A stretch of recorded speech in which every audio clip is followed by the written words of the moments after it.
How many emails do you open? 100%, 50%, or less? How many get lost in your spam folder and you never even see? If this happens to your emails, you know it happens to the emails you lovingly craft for your followers. How can you get more open so that at least the recipients can then decide whether to follow the instructions? Whether they take action or not is another hurdle to overcome.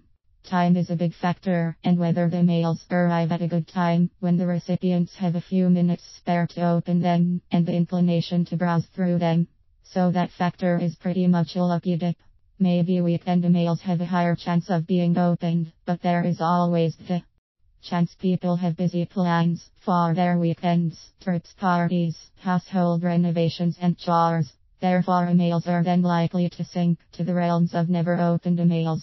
I have 300 or more that I have saved as they might be relevant, but I haven't had the time or inclination to open or read them. Eventually, no doubt they will slip away into the abyss of lost information forever.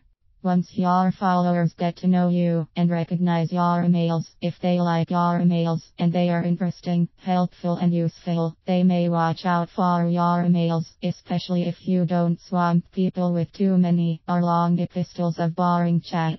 Or they may find the barrage tiresome and opt out altogether. So how do you get noticed in the first place? It has been discovered that an eye-catching, intriguing heading is the answer. After analyzing over 30 million emails, ContactMonkey states that emails that get opened most are those with no subject line at all, perhaps surprising. Now a little about the content. It has been found by some of the experts that the ratio of selling emails should be around 40% and content emails 60% to keep your list interested and opening your emails and buying your products. This is the end goal, of course. However, all can have a call to action at the end, or as a PS. The content should be helpful, useful, interesting, and worth the time spent reading it. You can answer questions and put in useful snippets of information. Write the mails in your style that your followers will get to recognize, and include bits of information about yourself, your life, etc. This way the recipients will feel you are someone they know. Almost a friend or colleague. This will help to gain their trust. Always be fair and honest in your dealings and give great value.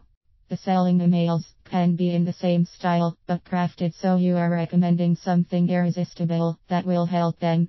Once again, be honest and only recommend items you really feel worthwhile and excellent value. Build your reputation.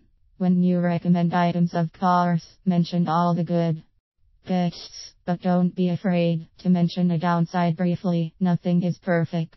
It is worth spending time on your follow-up sequence, as once the sequence is prepared and loaded into your autoresponder, it will keep working until you change it, sending out the same sequence to all those joining your list. Another tip is turning your email sequence into newsletters, or including a separate newsletter sequence. At one time I joined Chris Farrell's newsletters, and they continued for 52 weeks of brilliant tips. Always remember a call to action, or CTA. Tell your followers clearly what you want them to do. Well, I hope I have been able to share some ideas that are helpful, and here is a checklist too. Begin with an awesome subject line. Keep your email short, to the point, engaging, benefits over features, and a CTA. Always give an unsubscribe link, social media links, etc. Ensure any links work. All the work you are doing will help you build your list of good prospective purchasers. The bigger your list of serious followers, the more chances of making sales.